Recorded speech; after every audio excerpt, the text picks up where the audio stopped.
عمر ابن عبدالعزیز کا دور ہے، عمر ابن عبدالعزیز کا دور ہے، اور صبح عید ہونے والی ہے، چاند ہو چکا ہے، چاند ہو چکا ہے، صبح عید ہونے والی ہے۔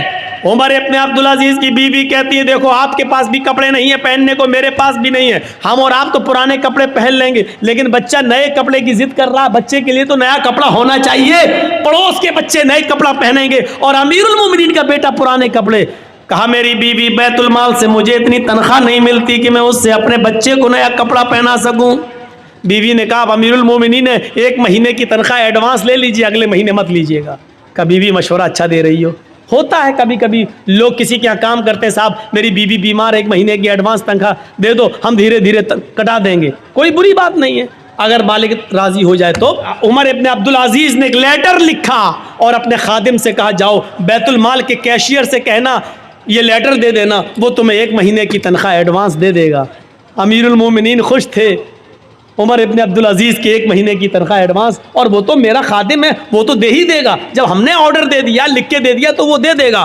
جیسے یہ لیٹر کیشیئر کے ہاتھ میں آتا ہے، اس نے پڑھا خزانچی نے، اس میں لکھا ہے کہ کل عید ہے، میرے بچے کے پاس نئے کپڑے نہیں ہیں پہننے کے لیے، لہٰذا مجھے 1 مہینے کی تنخواہ ایڈوانس دے دو، اگلے مہینے مت دینا، اس مہینے کے اندر کاٹ لینا۔ اس خزانچی نے اس لیٹر کو پڑھنے کے بعد اندر جا کر اسی لیٹر کے پیچھے کچھ لکھ دیا، اور لکھنے کے بعد اس کو لفافے میں بند کر کے کیا جاؤ اس کو دے دینا عمر ابن عبدالعزیز کو۔ کہا انہوں نے 1 مہینے کی تنخواہ ایڈوانس منگائی، کہا میں نے اس کا جواب دے دیا ہے، اس کا جواب وہ پڑھ لیں گے، اس کے بعد آپ آنا، اگر اس کے باوجود وہ منگائیں گے تنخواہ مانگیں گے 1 مہینے کی تو میں دے دوں گا، میں نے اس میں کچھ سوال کیا ہے۔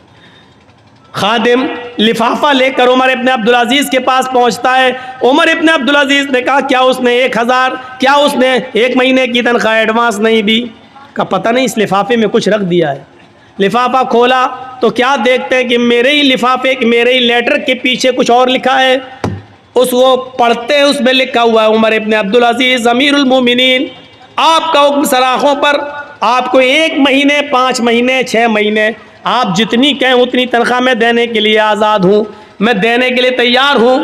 امیر المومنین آپ نے لکھا ہے کہ میرے بچے کے پاس نئے کپڑے نہیں ہیں پہننے کے لیے، اس لیے مجھے 1 مہینے کی تنخواہ ایڈوانس دے دو، اگلے مہینے کاٹ لینا، لیکن آپ نے یہ نہیں لکھا اگلے مہینے تک اگر آپ زندہ نہ رہے، اگلا مہینہ شروع ہونے سے پہلے اگر آپ کا انتقال ہو گیا تو 1 مہینہ جو ایڈوانس تنخواہ آپ کے پاس جائے گی، اس تنخواہ کو واپس کون کرے گا؟ اس کا ضمانتی کون ہے؟ اس تنخواہ کو بیت المال میں جمع کون کرے گا؟ کاش یہ واقعات مودی نے پڑھے ہوتے، یہ واقعات یوگی نے پڑھے ہوتے تو ان کو پتہ چلتا کہ اسلامی حکمرانوں کی تاریخ کیسی گزری ہے۔ یہ بیچارے 10 اور 20 لاکھ کا سوٹ بوٹ پہن کر امریکہ کے پرائم منسٹر کا سواگت کرنے والے لوگ کیا جانے کہ حکومتیں کیسے چلائی جاتی ہیں۔ حکومت چلانا سیکھنا ہے تو سیکھو عمر ابن عبدالعزیز سے، سیکھو حضرت عمر فاروق سے، اور انہی سے سیکھی تھی مہاتما گاندھی جی نے۔ اسی لیے تو کہا تھا باپو نے کہ اگر دیش میں خون خرابہ بند کرنا چاہتے ہو، امن و سکون چاہتے ہو تو حضرت عمر فاروق جیسا قانون نافذ کر دو، دیش کے اندر خون خرابہ بند ہو جائے گا۔ یہ مہاتما گاندھی نے جملے کہے ہیں، ستر اہنسا کے اندر آج بھی لکھے ہوئے ہیں۔ میرے بھائیوں آج صورتحال یہ ہے کہ وجے مالیا باہر بیٹھا ہوا ہے، دیش کی یہ ساری چیزیں لے کر باہر بیٹھا ہوا ہے، آج پورے دیش کے گوداموں کو اڈانی اور امبانی کے سپرد کر دیا جا رہا ہے، اور دیش کا چوکیدار کچھ بولنے کے لیے تیار نہیں ہے۔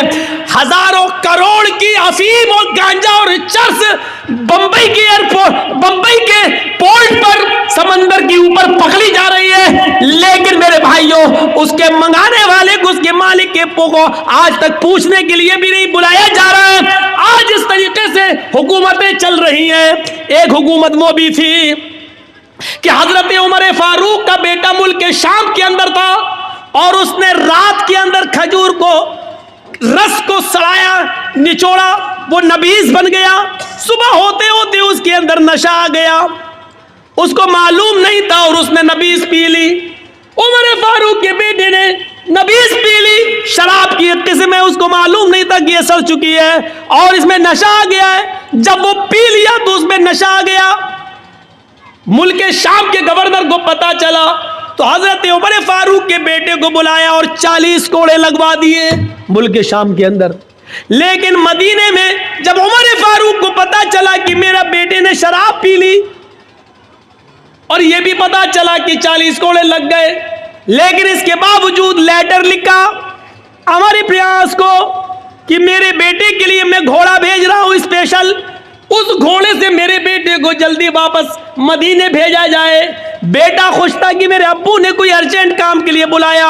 جب عمر ابن عاص نے اس اسپیشل گھوڑے سے عمر فاروق کے بیٹے کو بھیجا، بیٹا جب آیا تو اس کو اس کی ماں سے نہیں ملنے دیا، کہا اس کو حراست میں لو. حراست میں لے لیا اپنے لخت جگر کو، اپنے بیٹے کو، اور اس کو کہا جلاد سے کہ کوڑے لگاؤ، 40 کوڑے اس کو میرے سامنے مارو. بیٹا کہتا ہے امیر المومنین، اے ابو جان ایک جرم کی 2 بار سزا کیسے؟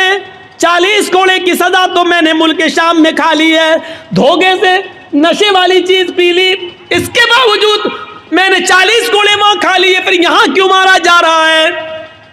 کہا پہلا جلاد 10 کوڑے مارے گا، اس کے بعد دوسرا مارے گا، کیونکہ 10 کے بعد وہ تھک جائے گا، پھر جتنی زور سے مار پڑنی چاہیے اتنی زور سے مار نہیں پڑے گی. 40 کوڑے دوسرے جلادوں سے پڑوایا. بیٹا کہتا رہا ابو جان ایک جرم کی ڈبل سزا، یہ بے انصافی ہے.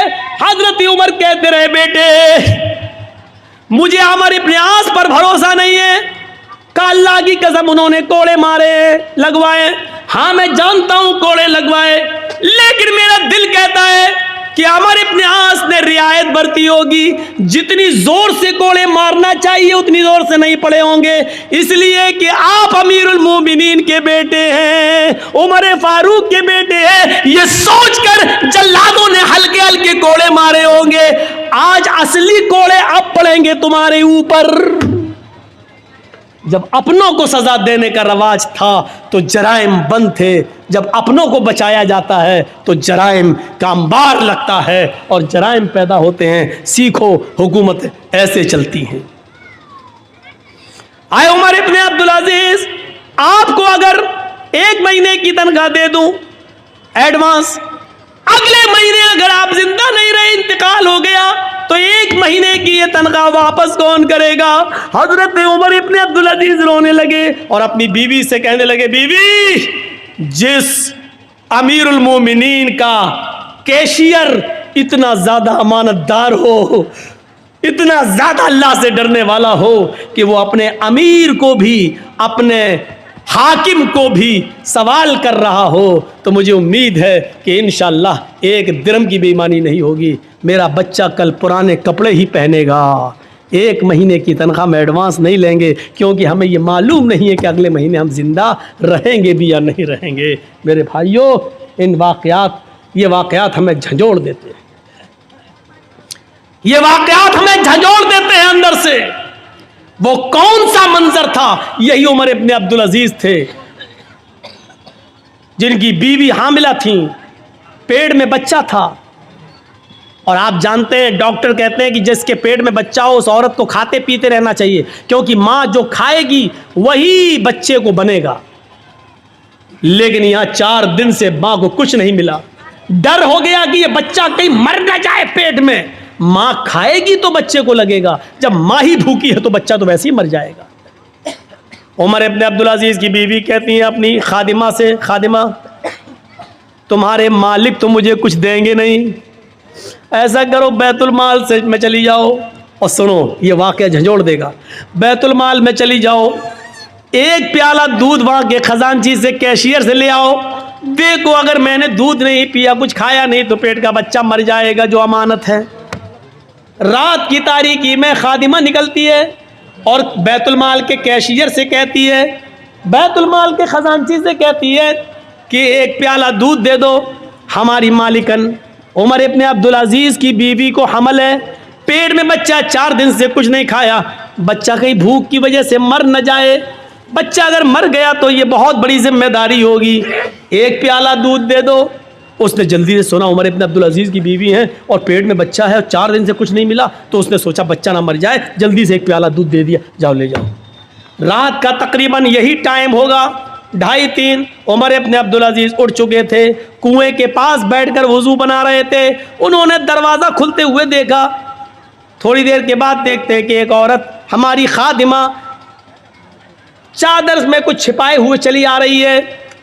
عمر ابن عبدالعزیز نے دیکھا کہ وہ میری بیوی کے کمرے میں چلی گئی. یہ پیچھے سے کمرے میں جاتے ہیں تو کہتے ہیں کہ تم کون؟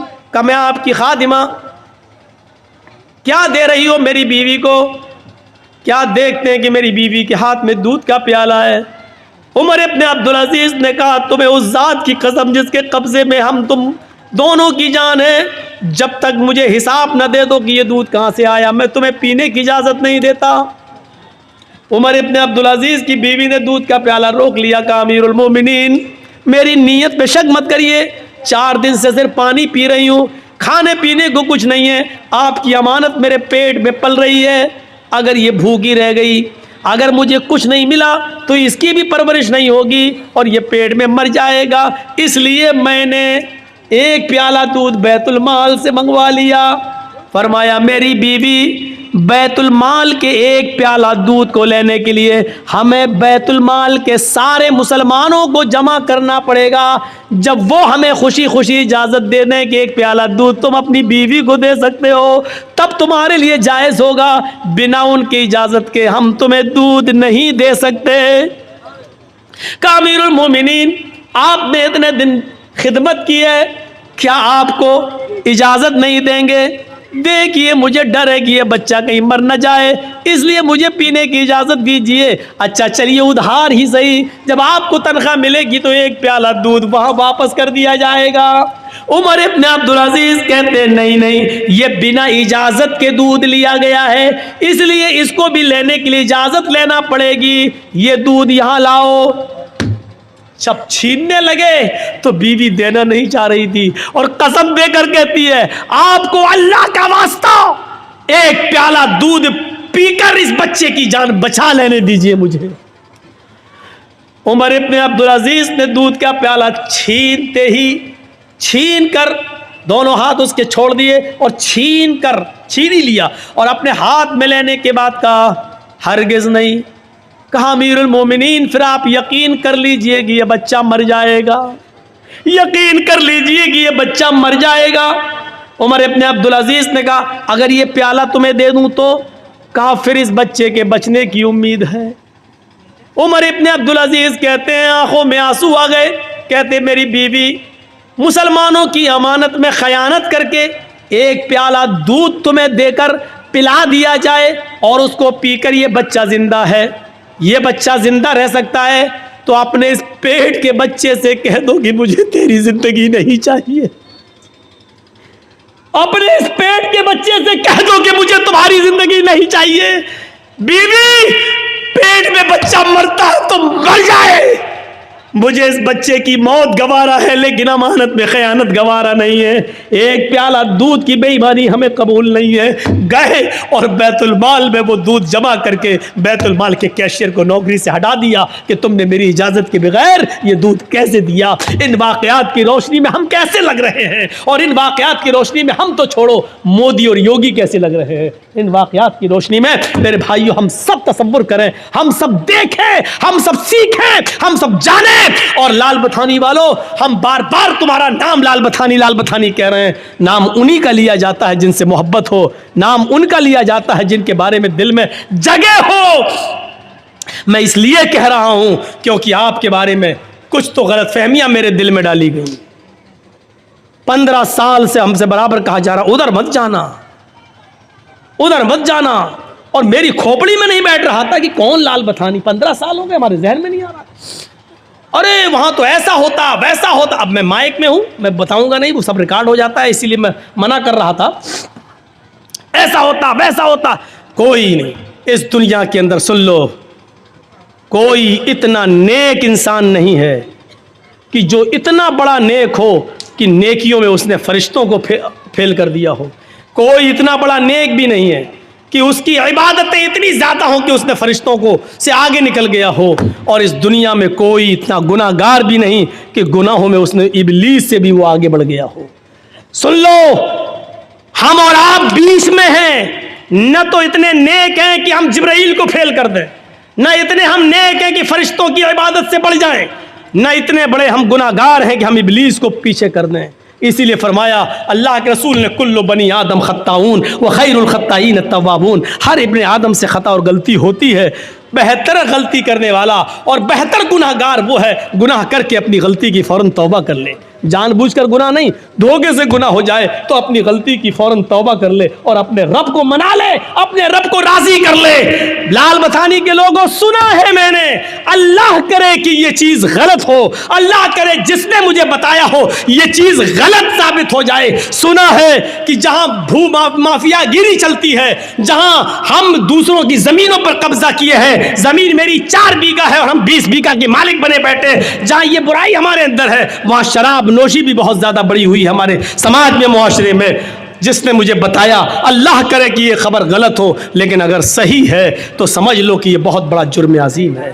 ابھی سن لیا حضرت عمر فاروق نے اپنے بیٹے کو بھی کوڑے لگائے اور کیا کہا کہ مجھے عمر ابن عاص پر شک ہے، ایسا ہو سکتا ہے کہ انہوں نے رعایت برتی ہو۔ میرے بھائیوں، شراب اتنا بڑا جرم عظیم ہے، پہلے تو یہ حرام نہیں ہوئی، اور جب حرام ہوئی تو آپ کو معلوم ہونا چاہیے اس کو کسی مجبوری میں اور کسی بیماری میں بھی پینے کی اجازت نہیں دی اللہ کے نبی صلی اللہ علیہ وسلم نے۔ شاید آپ کو معلوم ہوگا عمر فاروق کا زمانہ تھا، امیر المومنین کا زمانہ تھا، اس میں ایک بہت بزرگ ایک صحابی تھے جنہوں نے بہت لمبی عمر پائی ہے۔ اس صحابی کا نام ہے قدامہ ابن مظعون، صحابی کا نام ہے قدامہ ابن مظعون، بہت بزرگ ہو گئے تھے، انہوں نے اللہ کے نبی کا زمانہ بھی پایا، پھر نبی اکرم کے انتقال کے بعد ابو بکر خلیفہ بنے، ان کے بھی زمانہ پایا، ابو بکر کے بعد عمر فاروق آئے تو عمر فاروق کا بھی زمانہ انہوں نے پایا۔ عمر فاروق کے دور خلافت میں یہ کافی بوڑھے ہو گئے تھے، بہت کمزور ہو چکے تھے، یہ اپنے بچوں کے سہارے اٹھتے تھے اور چلتے تھے، مسجد میں جاتے تھے، کبھی کبھی جب طبیعت ٹھیک ہوتی تھی تو لاٹھی کا سہارا لے کر مسجد میں اپنے آپ پہنچ جاتے تھے، لیکن چلتے تھے لاٹھی لے کر ہی۔ ایک رات میں ان کو بہت شدید درد ہوا اور اس درد نے اس بزرگ صحابی کو کی نیند حرام کر دی، کروٹ تک بدلنے میں بے چینی ہو رہی تھی، درد سے کراہ رہے تھے، لیکن سوال یہ کہ رات میں طبیب کون ملے گا، حکیم کون ملے نہیں تھا، تو گھر میں پرانے زمانے کی ایک شراب کی بوتل رکھی ہوئی تھی۔ کسی نے کہا قدامہ ابن مظعون سے، گھر میں کسی فرد نے کہا کہ ایک کام کریے ابو، یہ تھوڑی سی شراب آدھی بوتل پی لیجئے، اتنی پی لیجئے کہ آپ کو نیند آ جائے۔ ہوتا ہی ہے، آدمی جب درد سے کراتا ہے تو ڈاکٹر ٹیبلٹ دے دیتا ہے، نیند کی گولی دے دیتا ہے، وہ آپ کھا لیجئے سو جائیں گے۔ یاد رکھنا، نیند کی گولی کھانا اور شراب پینا دونوں ایک درجے میں داخل ہے، لیکن ڈاکٹر جب نیند کی گولی تجویز کر دے تو جتنے پاور کی لکھے گا اتنے پاور کی دوا آپ استعمال کر سکتے ہیں بطور دوا کے، شریعت اس بات کی اجازت دیتی ہے۔ ڈاکٹر نے لکھا ہے ہلکے پاور کی 0.25 اور ہم کھا رہے ہیں 0.5 یعنی ڈبل پاور کی، تو آپ یہ شراب پی رہے ہیں، یہ جرم ہے، پھر آپ کا، پھر گناہگار ہیں آپ۔ ڈاکٹر اگر آپ کو لکھ رہا ہے 54 بھر کی اور آپ کھا رہے ہیں 98 بھر کی، تو اس کا مطلب یہ ہے کہ آپ شراب پی رہے ہیں۔ ڈاکٹر کے مشورے کے مطابق، ڈاکٹر وہ بھی MBBS MD ڈاکٹر جو دواؤں میں ماہر، جھولا چھاپ نہیں جو سائیکل لے کے دوڑتے رہتے ہیں اور خود مریض ڈھونڈتے ہیں، ان کا یہ نہیں، ان کو تو خود ہی نہیں معلوم ہوتی کہ کون سے پاور کی دوا استعمال کی جائے۔ تو قدامہ ابن مظعون کو کسی نے کہا کہ آپ شراب پی لیجئے، اتنی پی لیجئے کہ آپ کو نیند آ جائے، کیونکہ مجبوری ہے، آپ درد سے کراہ رہے ہیں، آپ کم سے کم آرام سے سو جائیں گے۔ قدامہ ابن مظعون نے سوچا کہ ہاں چلو مجبوری ہے، درد کی وجہ سے، ہم کوئی شرابی تھوڑی ہیں، حرام ہو چکی ہے، لیکن درد ہو رہا ہے تو بطور دوا کے ہم اس کو استعمال کر لیتے ہیں۔ تو قدامہ ابن مظعون نے بڑھاپے میں تھوڑی سی شراب پی لی، اتنی پی لی کہ ان کو نیند آ گئی۔ دھیرے دھیرے یہ خبر ابو ہریرہ کو پتہ چلی، ابو ہریرہ رضی اللہ تعالیٰ عنہ کے ذریعے دوسرے صحابہ کو پتہ چلی، پھر دوسرے صحابہ کے ذریعے صبح ہوتے ہوتے شام ہوتے ہوتے یہ خبر حضرت عمر فاروق کو مل گئی۔ حضرت عمر فاروق کو ملی کہ قدامہ ابن مظعون نے اس بزرگی میں شراب پی لی۔ صبح ہوئی دوسرا تیسرے دن ان کو بلایا گیا، اپنے بیٹے، ان کے اپنے بیٹے سہارا دے کر آئے، قدامہ ابن مظعون عمر فاروق کے سامنے کھڑے ہیں اور دیکھیے تم تو تندرستی میں شراب پیتے ہو، قدامہ ابن مظعون بوڑھے ہیں اور بیماری میں شراب پی لی تھی۔ حضرت عمر فاروق نے کہا ہے قدامہ میں نے سنا ہے کہ تم نے شراب پی ہے پرسوں۔ قدامہ ابن مظعون کہتے ہیں ہاں آپ نے صحیح سنا ہے، لیکن آپ نے شاید یہ نہیں سنا کہ میں نے کس وجہ سے شراب پی۔ رات میں کوئی حکیم نہیں ملا اور درد نے مجھے بے چین کر دیا تھا، تو میں نے سونے کے لیے نیند آ جائے اور درد سے مجھے چھٹکارا مل جائے اس لیے میں نے اتنی شراب پی لی تھی۔ حضرت عمر فاروق نے ایک میٹنگ بلائی اور کہا تم لوگ بہت سے صحابہ اللہ کے نبی کے زمانے میں بھی موجود تھے، آج مجھے یہ بتاؤ کیا اللہ کے رسول نے کبھی کسی صحابی کو مجبوری میں بھی کسی بیماری میں بھی شراب پینے کی اجازت دی ہے؟ اگر ایک واقعہ مجھے مل جائے کہ بیماری میں کسی کو شراب پلائی ہو تو میں قدامہ ابن مظعون کو چھوڑ دوں گا، لیکن کسی بھی صحابی نے جواب نہیں دیا، سب نے کہا کہ مجبوری میں بھی اور بیماری میں بھی اللہ کے نبی نے کسی کو شراب پینے کی اجازت نہیں دی۔ کہا قدامہ تمہیں سزا ملے گی اور 40 کوڑے تمہیں پڑیں گے۔ قدامہ ابن مظعون تیار ہو گئے، ٹھیک ہے پھر ماریے۔ بڑھاپے میں جو آدمی خود کھڑا ہونے کے لائق نہ ہو ان کے بیٹے ان کو کھڑا کر دیتے ہیں۔ ابو ہریرہ اور دوسرے صحابہ کہتے ہیں امیر المومنین ایک بزرگ آدمی کو، ایک بوڑھے آدمی کو جو اپنے پیروں کے بل خود کھڑا ہونے کے لائق نہیں ہے، ایسے آدمی کو آپ سزا کیسے دے سکتے ہیں؟ ان کو معلوم نہیں تھا مجبوری میں پیے۔ حضرت عمر کہتے ہیں ابو ہریرہ اپنی بات اپنی پاکٹ میں رکھو یا مجھے مجبوری میں شراب پینے کی کوئی دلیل دے دو کہ اللہ کے رسول نے کبھی کسی کو بیماری میں شراب پینے کی اجازت دی ہو، اور جب تک یہ دلیل نہیں دو گے میں کسی کی بات نہیں مانوں گا۔ تو پھر میٹنگ ہوتی ہے اور اس میٹنگ میں یہ ہوتا ہے آئے امیر المومنین، سارے صحابہ کہتے ہیں امیر المومنین ایک بات ہے سزا ملنی چاہیے ان کو، چلو میں بھی کہتا ہوں مارو، لیکن ابھی یہ بیمار ہیں، ابھی چلنے کے لائق نہیں ہے، بستر پر بیٹھ کر نماز پڑھ رہے ہیں، دوا ان کی چل رہی ہے، ہفتہ 10 دن کی ان کو مہلت دے دو، تھوڑی سی طاقت ان کے اندر آ جائے، جب یہ اپنے سے لاٹھی لے کر چلنے لگے تب ان کو 40 کوڑے مار دینا۔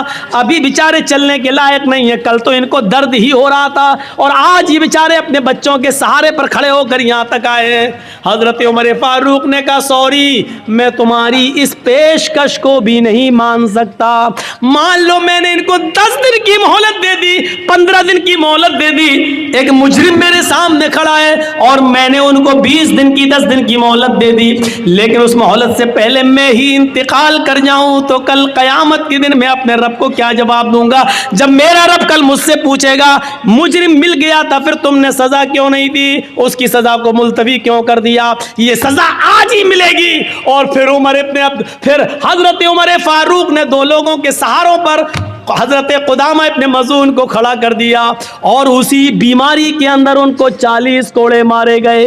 40 کوڑے پڑنے کے بعد قدامہ ابن مظعون کی ہڈیاں اتنی کمزور ہو گئی کہ پھر وہ 1 سال 1.5 سال 2 سال جتنے دن زندہ رہے پھر وہ لیٹرین بستری پہ کیا کرتے تھے، پھر وہ کھانا بستر پہ کھایا کرتے تھے، پھر وہ پوری زندگی بستر سے اٹھ نہیں سکے اور مسجد میں نماز پڑھنے نہیں جا سکے۔ ان کی پھر پوری زندگی کی نماز مسجد کے اندر ہی، گھر کے اندر بستر پہ ہوئی اور ان کے گھر والوں نے ان کو اسی بستر پر لیٹرین کرائی ہے، پھر اسی بستر پر ان کا انتقال ہوتا ہے۔ یہ سب کچھ برداشت کر لیا لیکن حضرت عمر فاروق نے ان کی سزا ملتوی نہیں کی۔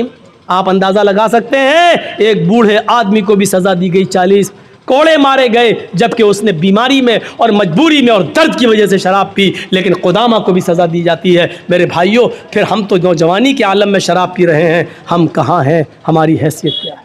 وہ کون سا تقویٰ تھا کہ ایک چرواہا جنگل میں بکری چرا رہا ہے اور حضرت عمر اپنے ساتھیوں کے ساتھ جنگل میں سے گزر رہے ہیں۔ عمر فاروق کے ساتھیوں نے کہا بھوک لگ رہی ہے کچھ کھانا بنا لیا جائے، تو کہا چلو یہ چرواہا بکریاں چرا رہا ہے اس سے ایک بکری خرید لیتے ہیں۔ حضرت عمر نے کہا بینی شاتن، ایک بکری بیچو گے مجھے؟ ایک بکری مجھے بیچ دو۔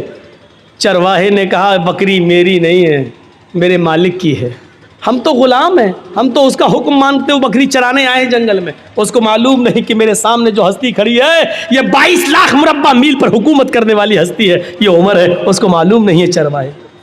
حضرت عمر نے اس کا امتحان لیا، کہا ارے مالک کی ہے تو کیا ہوا، مالک سے کہہ دینا جنگل میں بھیڑیا آیا ایک بکری کھا گیا، اور کیا کر لے گا وہ تیرا؟ کچھ نہیں کرے گا، اور ہم کھال اتار کے تجھے دے دیں گے، اس میں خون لگا لینا، کہہ دینا دیکھ لو یہ کھال چھوڑ گیا۔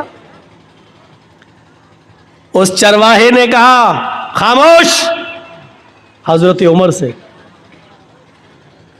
آپ تھوڑی اونچی آواز میں یو پی میں بول کے دیکھ لو، نہیں بول پاؤ گے۔ دیکھا مولانا کلیم الدین صاحب کو گرفتار کر لیا گیا میرٹھ سے، کیا ہوا کہ 15 سال پہلے یہ غیر مسلموں کی کتابوں سے حوالے دیتے تھے اور غیر مسلموں کو مسلمان بناتے تھے پیسے کا لالچ دے کر۔ لیجئے اس الزام میں ایک جنگل میں ہاتھی بھاگ رہا ہے، چوہے نے پوچھا ارے بھائی کیوں بھاگ رہے ہو؟ کب سنا نہیں پولیس اعلان کر رہی ہے کہ جو بھی بھینس پکڑی جائے گی اس کو کاٹ دیا جائے گا؟ تو چوہے نے کہا بھائی اعلان تو بھینس کا ہوا ہے کہ تم کیوں بھاگ رہے ہو، تم بھینس تھوڑی ہو۔ ہاتھی نے کہا اگر پولیس نے ہم کو پکڑ لیا تو 20 سال تو یہ ثابت کرنے میں لگ جائے گا کہ میں بھینس نہیں ہوں۔ یہی صورتحال ہے ہمارے اس ملک کی۔ ابھی ایک پولیس والے آئے، کوئی بھی ایک الزام لگا کے اندر ڈال دو، 10 سال کی پہلے ضمانت نہیں ہو رہی ہے، چھوٹ نہیں رہے، 10 سال جیل میں، 10 سال کے بعد پتا چلتا ہے مولانا جرجیس کو باعزت بری کیا جاتا ہے، کوئی ثبوت نہیں ملا، 10 سال ہمیں یہ ثابت کرنے میں لگ جاتا ہے کہ ہم نے یہ جرم نہیں کیا۔ ڈاکٹر کفیل صاحب دیکھ رہے ہیں ہمارے گورکھپور کے اندر، گرفتار کر لیا گیا، راسوکا دیش دروہی کا مقدمہ لگایا گیا، ہائی کورٹ 6 مہینے کے بعد، 8 مہینے اور 9 مہینے کے بعد ان کو بیل دیتی ہے، اور یہ کہتی ہے کہ ڈاکٹر کفیل کے بھاشن میں، ان کی تقریر میں ایسے کوئی جملے نہیں ملتے جس سے دیش دروہی ثابت ہو۔ اب ہونا کیا چاہیے تھا کہ جس گورنمنٹ نے اس پر دیش دروہی کا مقدمہ لگایا، اب وہ دیش دروہی کورٹ نے ثابت کر دیا کہ نہیں ہے، تو اب سرکار کو کر گھرے میں کھڑا ہونا چاہیے، لیکن سرکار کو کر گھرے میں کھڑا نہیں کیا جا سکتا ہے صاحب، کیوں؟ سرکار یہ صورتحال ہے آج ہماری۔ آپ کہتے ہیں کہ مولانا صاحب غیر مسلم لوگ بھی آئے ہوئے منتر پڑھیے، ہمارے پاس نوٹس آتا ہے کہ آپ کو دینی جلسوں میں جاتے ہیں، سپریم کورٹ کا نوٹس میرے پاس آتا ہے کہ آپ پڑھتے کیوں ہیں یہ رامائن و گیتا، آپ کو کیا مطلب ہے اس سے؟ یہ صورتحال ہے۔ اور یاد رکھنا جاسوس غیروں میں نہیں ہوتے، اپنوں میں ہوتے ہیں۔ ایک بات یاد رکھیے گا، ہم پڑھ دیں 2-4 منتر، آپ ہی کے یہاں سے جو جاسوسی نکلے گی، اور تھانے میں مولانا صاحب نے سپریم کورٹ کا نوٹس آنے کے بعد بھی منتر پڑھے ہیں۔ بہت آسان ہے حکم دے دینا اور چلا لینا، لیکن میرے بھائیوں دوسرے کے مجبوری کو بھی سامنے رکھیے کہ دوسرا کس طریقے سے زندہ ہے۔ یہی چیزیں چڑھا چڑھا کر ڈاکٹر ذاکر نائک کو آج کہاں جانا پڑا بیچارے، آج ہندوستان کے اندر نہیں ملیشیا میں ان کو پناہ لینا پڑا۔ کس نے ساتھ دیا؟ کون تھا ان کے ساتھ؟ اور جرجیس نے اسی وقت کہا تھا، آج ڈاکٹر ذاکر نائک پر انگلی اٹھی ہے گورنمنٹ کی، اگر سارے مسلمان ایک پلیٹ فارم پہ نہیں آئے تو یہاں سے رواج نکلے گا، آج کے بعد مولویوں کی نیندیں حرام ہوں گی۔ نہیں سنی ہماری کسی نے۔ دوسرے مسلک کے لوگوں نے کہا وہ تو وہابی ہے، وہ آتنکوادی ہے، یہ ہے وہ ہے، خود اپنے ہی لوگوں نے گورنمنٹ تک جاسوسی کی ویڈیو نکال کر دکھائی، دیکھو فلاں اسٹیج پر اتنے لوگوں کو مسلمان کیا، اتنے لوگوں کو مسلمان کیا، یہ جاسوسی ان کے ساتھ کی گئی، اور آج ڈاکٹر ذاکر نائک کو ملیشیا جانا پڑا۔ میرے بھائیوں تصور کیجیے آپ، میں نے کہا تھا کہ اٹھے گا، لیکن جب ایک پلیٹ فارم پہ کوئی نہیں آیا، اس کے بعد پھر اٹھا تو دیکھو مولانا کلیم الدین چلے گئے، دیکھو مولانا سعد کو کس طریقے سے کرونا بم کہا گیا ہے، وہ نظام الدین مرکز کے اندر، یہ مرکز سے پھیلا کرونا، یہ پھیلا، ہم نے پیشین گوئی کی تھی، حالانکہ علم غیب اللہ کے علاوہ کوئی نہیں جانتا، لیکن آثار بتا رہے تھے کہ ڈاکٹر ذاکر نائک کی خاموشی پر، ان کی بات پر خاموشی یہ دوسرے مولویوں کے لیے دروازہ کھول رہی ہے، اور کھلا، کیا چاہتے ہو کہ میرے لیے بھی دروازے کھل جائیں؟ کھلیں گے تو دیکھا جائے گا، لڑیں گے، لیکن جہاں تک ہو سکے اپنے آپ کو پہلے احتیاط کیا جائے، اپنے آپ کو بچایا جائے۔ اللہ کے رسول نے فرمایا جب جنگل میں جاؤ تو پہلے اونٹ کو باندھ دو درخت سے، اس کے بعد اللہ پر بھروسہ کرو۔ اونٹ کو کھلا چھوڑ دیا، سو گئے، اللہ مالک کچھ نہیں ہوگا تو بھاگ ہی جائے گا، پہلے باندھ دو پھر سوئیے، پھر اللہ پہ بھروسہ کیجئے کہ میں نے اونٹ کو باندھا ہے، اللہ پہ بھروسہ کچھ نہیں ہوگا، تو پہلے احتیاط کیجئے، پہلے تدبیریں کیجئے۔ آپ وہ چرواہا تھا جنگل کا، اور کیا کہہ رہا عمر سے، 22 لاکھ مربع میل پر حکومت کرنے والی شخصیت سے، خاموش، مجھے بتا رہے اپنے مالک سے کہہ دینا، میں تو یہ تو جانتا نہیں ہوں کہ تو کون ہے، لیکن اتنا سن، میں محمد رسول اللہ کا امتی ہوں۔ حضرت عمر کان لگا کر اس کی بات کو سن رہے ہیں، میں محمد رسول اللہ کا ماننے والا ہوں، تم نے مجھے جو مشورہ دیا، میرا مالک بہت نیک ہے، اگر ایک بکری میں تمہیں بیچ بھی دوں اور اس کی قیمت لے بھی لوں تو میرا مالک مجھے کچھ نہیں کہے گا، میں کہہ دوں کہ بکری بھیڑیا کھا گیا تو میرا مالک میرا یقین بھی کر لے گا، لیکن دنیا میں تو میں اپنے مالک سے جھوٹ بول جاؤں گا، لیکن قیامت کے دن میں اس مالک کو کیا جواب دوں گا جو میرے مالک کا بھی مالک ہے؟ جا یہاں سے۔ غور کیجئے اس تقوی کی روشنی میں ہم کیسے لگ رہے ہیں۔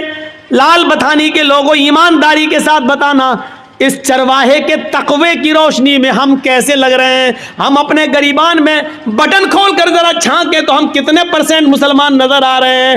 اس واقعے کی روشنی میں ذرا اپنے ضمیر کو جھنجھوڑ کر دیکھیں کہ ہم کہاں کھڑے ہیں، ہم اپنے آپ کو مسلمان کہلانے کے لائق ہیں بھی یا نہیں ہیں۔ ذرا غور کر کے دیکھیں، ہم اپنے ضمیر سے ذرا پوچھیں، اپنے ضمیر سے ذرا سوال کریں، اپنے دل سے ذرا پوچھیں۔ میں یہ نہیں کہہ رہا ہوں ہم مولوی بھی گناہ گار ہیں، ہم لوگ بھی گناہ گار ہیں، مولوی بھی انسان ہوتا ہے، فرشتہ نہیں ہوتا ہے۔ غلطی آپ کی نظریے کی ہے، آپ نے مولویوں کو فرشتوں کی نظر سے دیکھنا شروع کر دیا ہے، آپ نے مولوی کو فرشتے کی نظر سے دیکھنا شروع کر دیا ہے۔ نہیں، مولوی فرشتہ نہیں ہوتا ہے، وہ بھی غلطی کر سکتا ہے، وہ بھی خطا کر سکتا ہے، اس سے بھی غلطی اور خطا ہوتی ہے، انسان ہے ہم۔ جب اللہ کے نبی کہہ رہے ہیں کہ میں نے مارنے کے لیے مسواک اٹھائی لیکن مجھے ڈر لگ گیا، میں یہاں کانپ گیا، کیا محمد صلی اللہ علیہ وسلم اس لڑکی کو، اس خادمہ کو جو مارنے جا رہے ہو، کہیں ایسا تو نہیں اس کی غلطی سے زیادہ تمہاری سزا ہو جائے دی ہوئی؟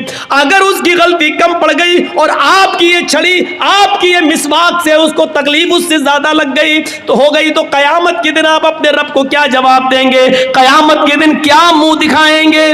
حضرت عمر فاروق اپنے غلام کا کان مروڑ دیتے ہیں، اور بات کتنی آواز دی غلام کو، غلام نے آواز دی، غلام نے امیر المومنین، امیر المومنین، امیر المومنین۔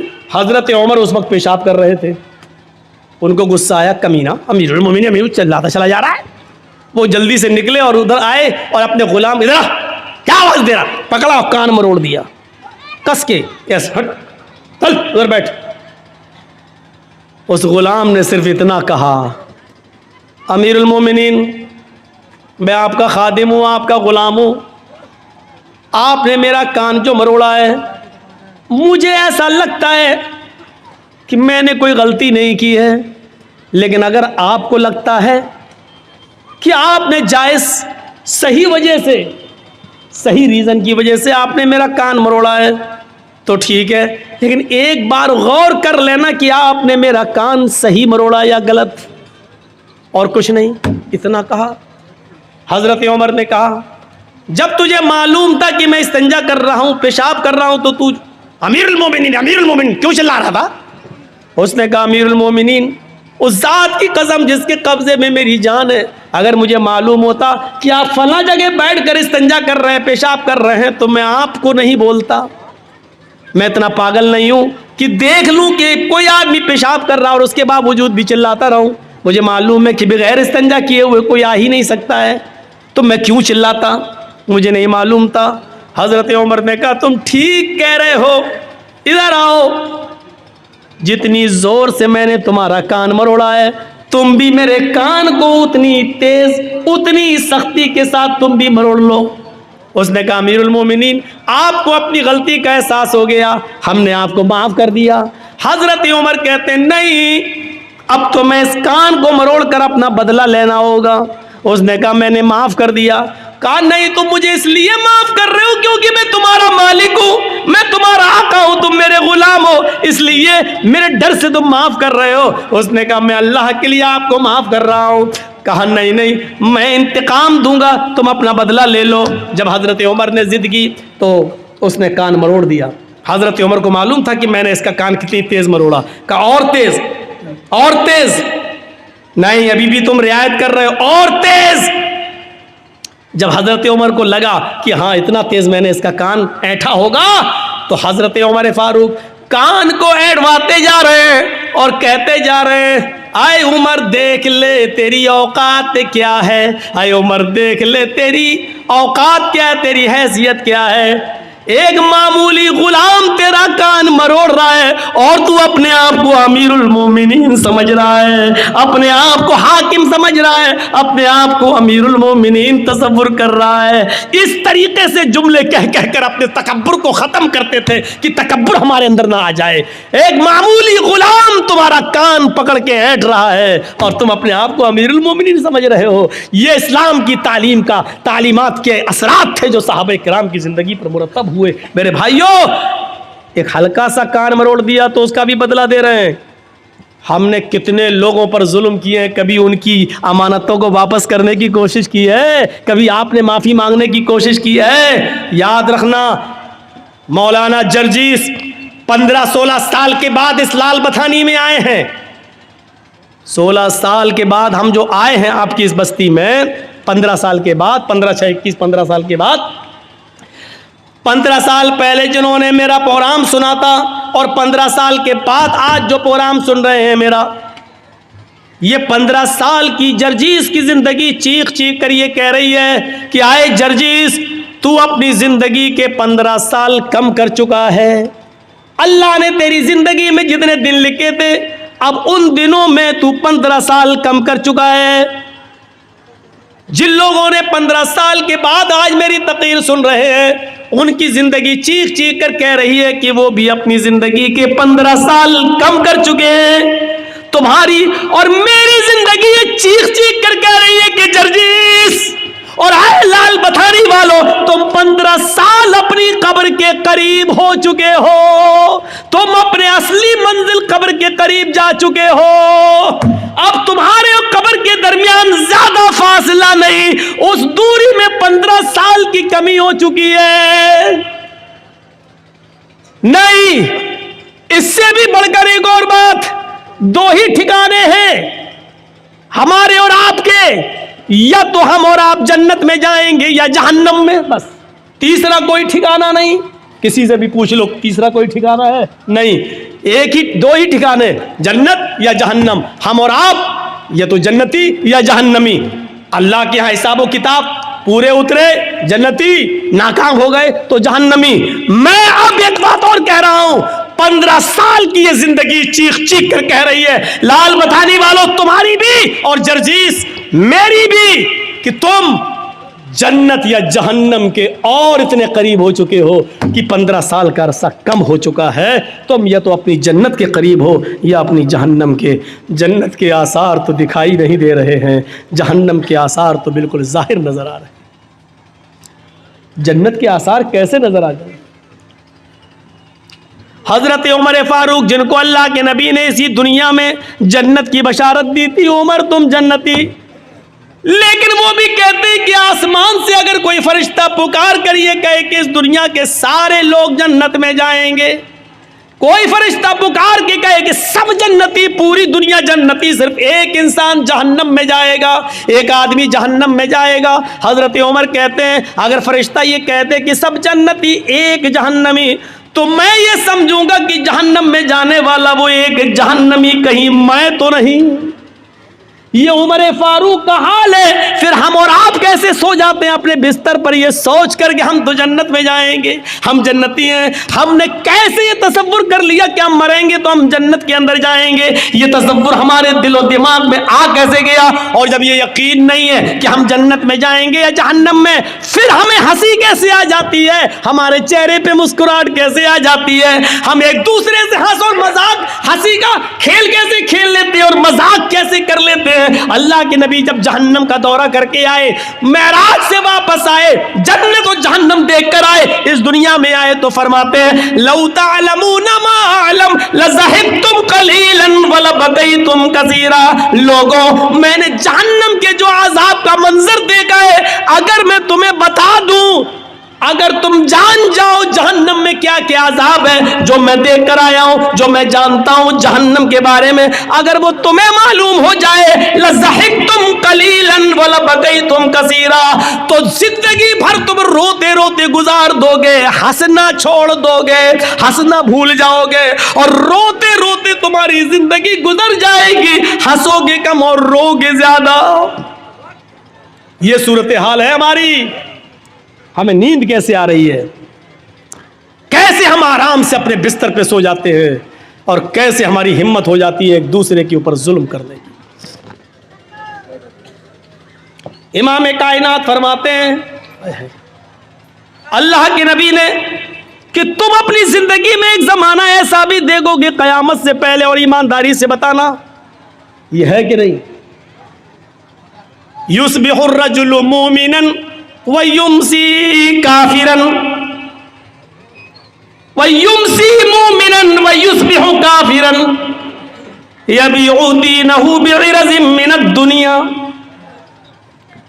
اب سنیے, تم ایک آدمی کو دیکھو گے, آج ایسا ہو رہا ہے, ارے یہ لوگ جو جا رہے ہیں یہ بڑے میاں کو جانے تو جلدی نکل لے, یہ سب شوگر کے مریض ہیں, بیٹھ جائیں گے پہلے پھر ڈسٹرب کریں گے اٹھنے کو,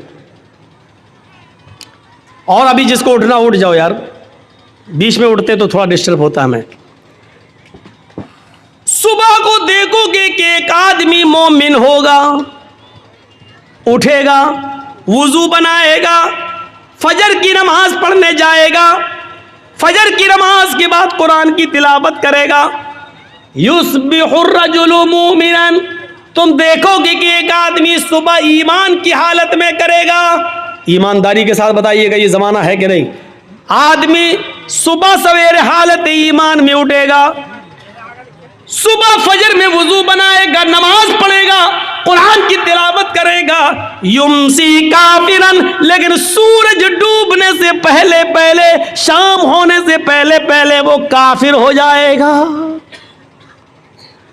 وَيُمْسِي مُؤْمِنًا يُصْبِحُ كَافِرًا, شام کو مغرب کی نماز پڑھے گا, قرآن پڑھے گا, عشاء کی نماز پڑھے گا, ایمان کی حالت میں رات گزارے گا, پوری رات ایمان کی حالت میں گزارے گا, دعا پڑھ کے سوئے گا, لیکن صبح اٹھے گا تو وہ کافر ہوگا.